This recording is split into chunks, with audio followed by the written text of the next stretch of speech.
Káàárọ̀, ẹ káàsán, ẹ káalẹ́ o. A kú ìyẹ́làta o. A kú bí ojú ọjọ́ ṣe rí o. A kú ọyẹ́ yìí o. A kí gbogbo wa. A kí wa kú múra ọdún. A sọdún ayọ̀ bí ògo ṣe ń jẹ́ lọ́dọ̀ Ọlọ́run. A kí wa, a kí gbogbo ẹ̀yin olólùfẹ́ wa. Ẹ ṣeun gan o. Àmọ́ lóore. Ẹ ṣé, ẹ ṣé, ẹ ṣé, ẹ ṣé.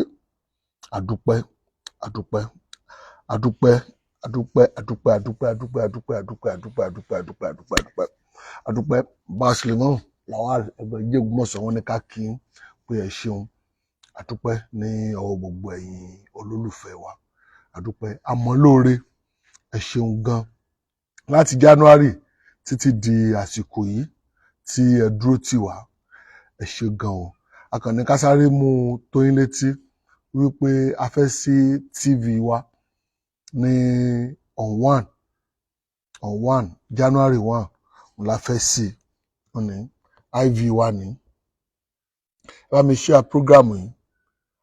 IV wa nìyí. A fẹ́ sí TV station wa. A fẹ́ sí foundation wa bí ta ti ń fún àwọn ta ti gbà lérò láti máa ran àwọn èèyàn lọ́wọ́, láti máa fún wọn lóúnjẹ, láti máa fún wọn ní owó.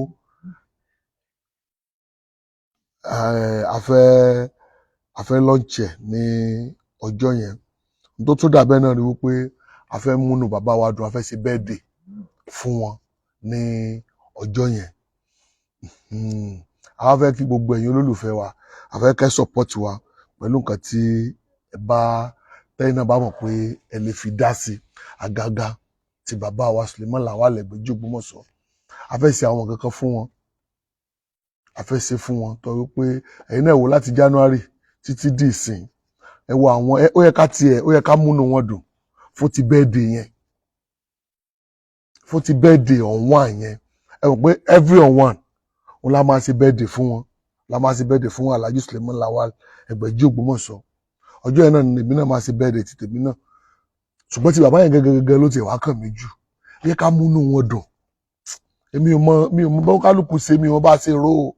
Ṣùgbọ́n ó yẹ ká ṣe special thing. Ó yẹ ká ṣe fún wọn. Mo ní wọ́n tó ọba lè send owó sákàǹtì tí a sọ.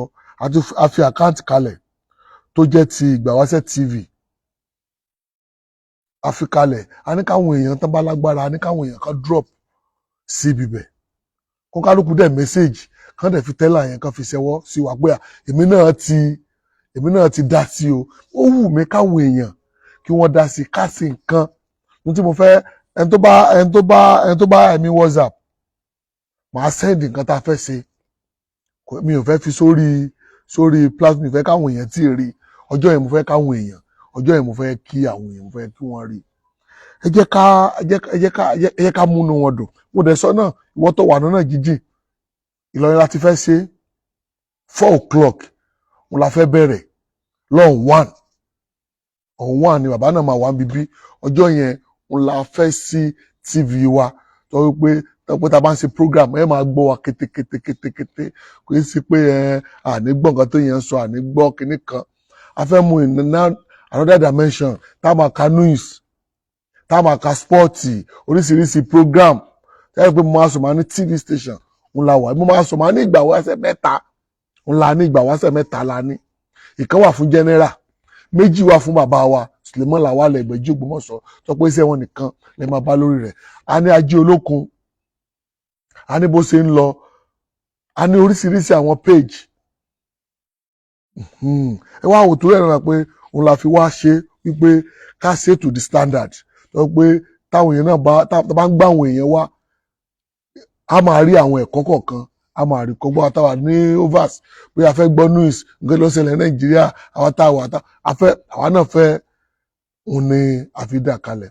Ṣùgbọ́n ti birthday bàbá wa Suleiman Lawal Egbeji Ogbomoso yẹn ẹ jẹ́ ká ṣe kí ni ẹ jẹ́ káwa náà dá sí. Mo sọ fún ẹ wọ́n náà lè ṣe frame látọ̀dọ̀ ẹ àbíkọ́ ni àwọn ọmọ bá dákun bá ń béèrè iye tán ṣe frame kí n lè sọ iye ẹ̀ fún ẹ kí a fi picture wọn sí, a dẹ̀ forúkọ ẹ̀ a fi sí, ìwọ náà ti nípa nínú rẹ̀ nìyẹn. Wọ́n lè send owó sí wa wípé lára nǹkan tá a fi tọ́lọ́jọ́ yẹn a fẹ́ entertain àwọn èèyàn, a fẹ́ ṣe birthday fún wọn, surprise la fẹ́ fi ṣe fún wọn, àkànlá fẹ́ sí studio ń la sọ fún wọn. Ṣùgbọ́n tá bá dé bíbí àwọn náà rí àwọn package tá a ti ní fún wọn. Mo ti sọ fún wa, ìwọ tí ó wù láti support wa, tó wù ẹ́ láti support UBA ní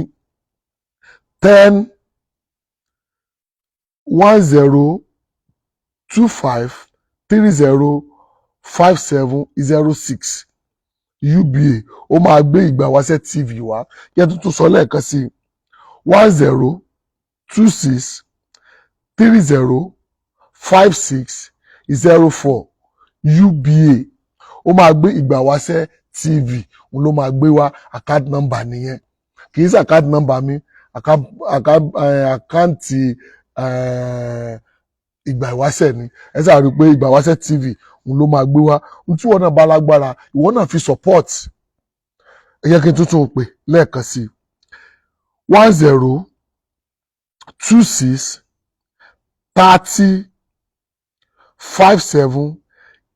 10-26-30-5708 UBA. Ó máa gbé Ìgbàwáṣẹ́ TV, òun ló máa gbé wá. Ìwọ náà ṣe kí ni? Ìwọ náà tí ìwọ náà bá lágbára, ìwọ náà fi sórí àkáǹtì yẹn. Àbí kọ́ lè lọ mẹ́sẹ̀gì mi lórí WhatsApp. Mẹ́sẹ̀gì personal number ti tèmi 081-3612-3333. Bóyá ọ̀gbọ́ account number yẹn dáadáa láti ẹ ká múnú wọn dùn, ẹ ká ṣe àwọn nǹkan tó wà special.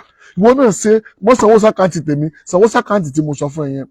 Bí àwọn náà wá fẹ́ mẹ́sẹ̀gì mi wípé ẹ̀yà ọmọọba fún mi account number yẹn mi ò gbọ́ dáadáa 081-3612-3333 081-3612-3333. Ìwọ náà nípa bá ṣe lọ́dún yìí ó ní gbogbo owó tó bá ti support láti 5,000 sókè, ìwọ tó rẹ̀ ní 2,000 náà, ìwọ tó ní jù bẹ́ẹ̀ lọ. Mo dúpẹ́ lọ́wọ́ àwọn tó fún wa, asáàrẹ̀ tó fún wa 100,000, ààrẹ tó fún wa 50,000, ààrẹ tí máa rẹ̀ tó máa fún wa 200,000.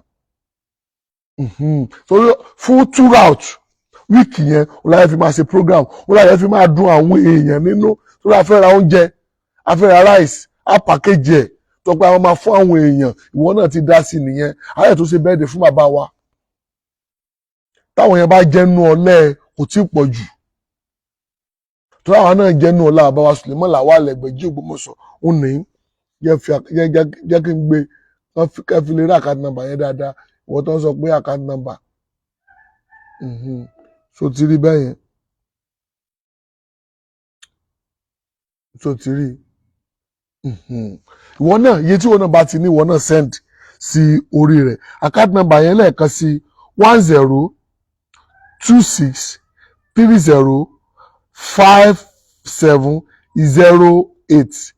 10-26-30-5708 10-26-30-5708. Ìwọ náà try, jẹ́ ká support, jẹ́ ká dùn, jẹ́ ká ṣe surprise fún Alhaji Suleiman Lawal Egbeji Ogbomoso. Jẹ́ ká surprise wọn. Tá a bá surprise wọn, inú tí wọ́n náà dùn, wọ́n á wúre fún wa. Àwọn tẹ́lẹ̀ pé láàárọ̀ kùtùkùtù ká lọ sọ́dọ̀ wọn, ṣùgbọ́n kò ní níyì mọ́. Ẹ jẹ́ kán débi bí, tán bá débi táwọn náà bá rí, wọ́n á wúre fún wa. A fẹ́ máa gbé oríṣiríṣi àwọn èèyàn, òun la fẹ́ máa gbé wá.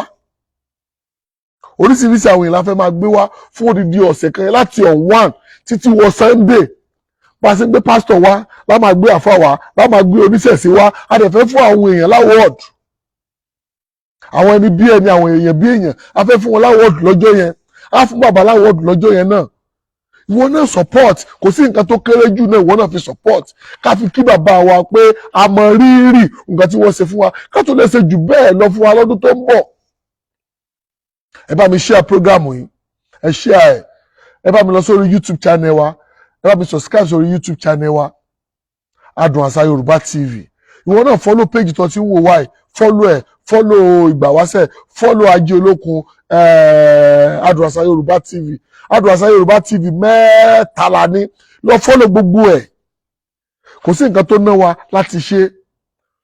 Bí àwọn náà wá fẹ́ mẹ́sẹ̀gì mi, 081 36 12 3333 gbọ́ mi o personal number ti tèmi nìyẹn o mi fẹ́ gbọ́ ẹ aláàjì àti ń pè yín ohun tí mo fẹ́ bẹ̀ ni wípé ọmọọba send account number yẹn send ẹ̀ sí wa àbí kọ́ send teller tó bá fi sanwó send ẹ̀ sórí rẹ̀ a ní rẹ́kọ̀dù fún àdèmà fún bàbá wa ní rẹ́kọ̀dù yẹn pé bàbá àwọn tá a bá parí pé àwọn tó jẹ́ olólùfẹ́ wa tó fẹ́ dáadáa fún wa tá a bá parí àwa máa ní àwọn ìgbà wáṣẹ́ family tó pé a máa create torí àwọn ìka èèyàn ni ò jẹ́ ká create WhatsApp group ṣùgbọ́n a ní fáwọn kan ìwọ náà support kí wọ́n náà jẹ́ tí kí wọ́n náà jẹ́ àǹfààní wọn bàbá ní ojoojúmọ́ ni bàbá máa ń ṣàdúrà fáwọn kan ìwọ náà kún ara àwọn yẹn ìwọ náà kún ara wọn ẹ̀wọ̀n orí ìwọ̀gbà wáṣẹ́ foundation yẹn tí báwọn kan náà sponsor àwọn kan náà fún wa lówó aṣọ fún ẹ tó bá lówó fún wa ra oúnjẹ fún wa yẹ ká pín fún ebi pa àwọn èèyàn táwọn èèyàn bá jẹ látara wa kò tí ì pọ̀ jù ẹ dákun ẹ bá mi share program àbí kí ni ìwọ orí sí nǹkan tá a fẹ́ ṣe sí nǹkan tá a fẹ́ ṣe yìí sí kò dáa torí sì lẹ́nu tó ń pẹ́ kí náà ń ṣe ìwọ náà sọ bẹ́ẹ̀ ẹ má ẹ̀ka parọ́ ẹ̀ka sòótọ́ ọ̀rọ̀ àwọn táwọn lórí Facebook àwọn táwọn lórí TikTok àwọn táwọn lórí Instagram ṣé bàbá ẹ̀ tọ́ sí ẹni tó yẹ ká celebrate àbí kò tọ́ sí ìwọ́n tó wà lọ́rin àtàgbègbè rẹ̀ mẹ́sẹ̀gì mi màá send IV sí ẹ àbí màá post IV yẹn náà màá post IV yẹn a máa post IV yẹn lónìí a post IV yẹn ìwọ náà wà dress ìwọ náà wà lọ́jọ́ birthday yẹn ìwọ tó wọ́n tiẹ̀ ti wá bàbá ìwọ tó wà lọ́rin tó wà lóṣogbo tó rí wọn ọ̀lẹ́ wà ìwọ náà wá celebrate ìwọ náà ra gift wá ìwọ gẹ́gẹ́ tí ẹ ra gift wá kí ìwọ náà wá studio wa tá a kọ́ ibẹ̀ náà láti fẹ́ ṣe kí ṣe pa lọ gba hall ìta ibẹ̀ náà láti fẹ́ ṣe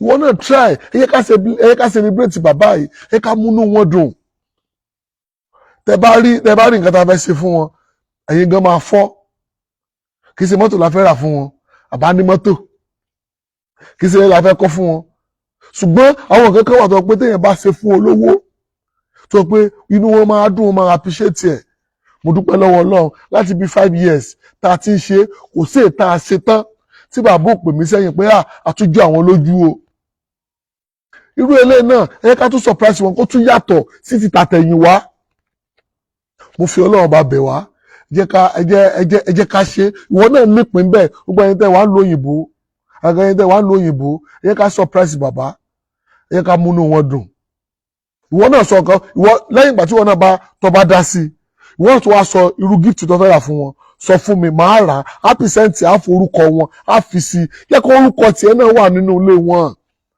jẹ́ kó orúkọ tiẹ̀ náà wọ́n lè ṣe 2 pillow wọ́n lè ṣe cup wọ́n lè ṣe mug wọ́n lè ṣe towel kí lọ́ọ́ lè ṣe fún wọn tí wàá kọ́ happy birthday sí wàá dẹ̀ kọ orúkọ ẹ sí ẹ kí wọ́n gba gift kínú tiwọn náà dùn wọ́n á fi ráàyè wúre fáwọn èèyàn àbá lọ gbéwèé kan jáde fún mi àwọn àṣírí tó wọ́n wá ń kà fún mi wọ́n á ní bàbá àti ìdébì kankan bàbá ní àti ìdébì kankan rárá ẹ̀yin náà wá wò ó ẹ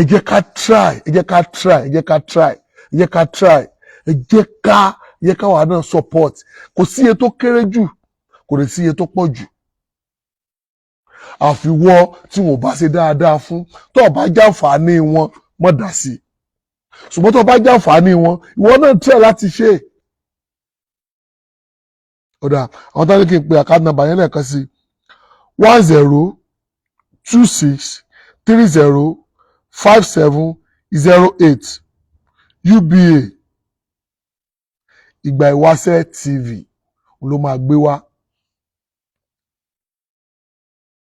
1026305708 ó máa gbé Ìgbà Ìwáṣẹ̀ TV ó máa gbé wá kò sí ètò send ó láwọn tó wà ní nkíá rẹ̀ gbogbo nǹkan tá a fẹ́ fi ṣe inú la fi máa ṣe ọjọ́ yẹn náà ṣe bẹ́ẹ̀dẹ̀ tèmi náà èmi àti wọn máa ṣe bẹ́ẹ̀dẹ̀ papọ̀ ni ẹ̀rì pé tí máa ṣe bẹ́ẹ̀dẹ̀ fún wọn tán lé lèmi máa wálé ọ̀dọ̀ tèmi lèmi máa ṣe bẹ́ẹ̀dẹ̀ ti tèmi ṣùgbọ́n títọ́ ọdún yìí a fẹ́ kó papọ̀ ni a fẹ́ kárí wípé títọ́dún tá a fẹ́ ṣe yẹn ó yàtọ̀ èmi nínú mi dùn jù èmi nínú mi dùn jù mo mọ iye tí mo ti ná sórí tv yẹn mo mọ iye tí mo ti ná sórí tv torí ẹ̀yin tẹ́ ẹ̀dẹ̀ wà torí ẹ̀yin tẹ́ jẹ́ olólùfẹ́ wa pé káwa náà yàtọ̀ ká yàtọ̀ kò síbi tá a wà ní stúdíò yẹn tá a ní tv yẹn kò síbi tá a ní sí mo máa sọ fáwọn èèyàn mo ní ojú tó lé ojú tó ko ó ní wá